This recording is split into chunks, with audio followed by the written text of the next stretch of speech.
ఒక సాంద్రమైన అరణ్యంలో 3 స్నేహితులు ఉండేవారు. ఎల్లీ అనే ఏనుగు, లియో అనే సింహం, మరియు రూబీ అనే కుందేలు. ప్రతి ఒక్కరూ తమ స్వంత ప్రత్యేక శక్తులు మరియు వ్యక్తిత్వాలను కలిగి ఉన్నారు.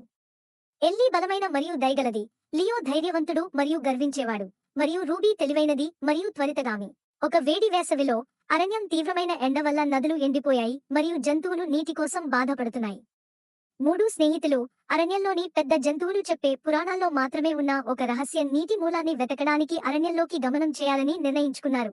తాము ప్రయాణించినప్పుడు వారు అనేక అడ్డంకులను ఎదుర్కొన్నారు. వారు ముళ్ళు పొదలను దాటాలి, కొండలను ఎక్కాలి, మరియు చీకటి గుహలను దాటాలి. ప్రతిసారి వారు సవాళ్లను ఎదుర్కొన్నప్పుడు తమ బలాలను ఉపయోగించి వాటిని అధిగమించారు. ఒకరోజు వారు ఒక పెద్ద, ఎండిన సరస్సు పడగపైకి వచ్చారు. సరస్సు మధ్యలో ఒక పురాతన చెట్టు ఉంది. దాని అడుగున చిన్న రంధ్రం ఉంది. పురాణం ప్రకారం నీటి మూలం ఈ చెట్టు క్రింద ఉంది. కానీ రంధ్రం ఎల్లీ వెళ్ళడానికి చాలా చిన్నది మరియు నేల లియో త్రవ్వడానికి చాలా అస్థిరంగా ఉంది. రూబీ తన చిన్న పరిమాణం మరియు త్వరితగామితో రంధ్రాన్ని అన్వేషించటానికి నిర్ణయించుకుంది. ఆమె అర్థం చేసుకుని ఒక సొరంగం కనుగొంది. అది ఒక అండర్ గ్రౌండ్ నీటి నిల్వకు నడుస్తుంది. ఆమె జాగ్రత్తగా తిరిగి వచ్చింది మరియు ఈ విషయాన్ని ఎల్లీ మరియు లియోకు చెప్పింది. అయితే నీటిని పొందడానికి బలం మరియు ధైర్యం రెండూ కావాలి. ఎల్లీ తన బలమైన తొండంతో చెట్టును చుట్టూ త్రవ్వి రంధ్రాన్ని వెడల్పు చేసింది. లియో తన ధైర్యంతో చీకటి సొరంగంలోకి ముందుకు నడిపించాడు. ఎల్లీ మరియు రూబీ వెంట రాకుండా ఉంటుందని చూసి వారు కలిసి అండర్ గ్రౌండ్ నీటి నిల్వకు చేరుకున్నారు.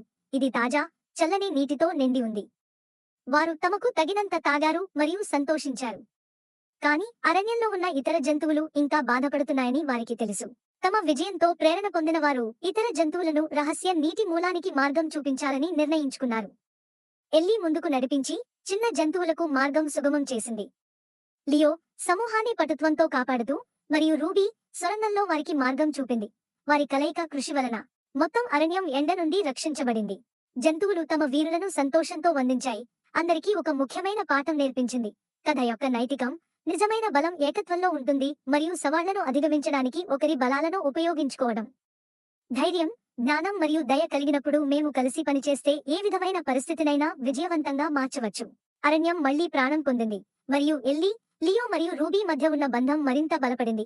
ఎప్పటికీ స్నేహితులు ఏకంగా నిలిస్తే ఏ సవాలు చాలా పెద్దది కాదు అని అందరికీ గుర్తు చేస్తుంది.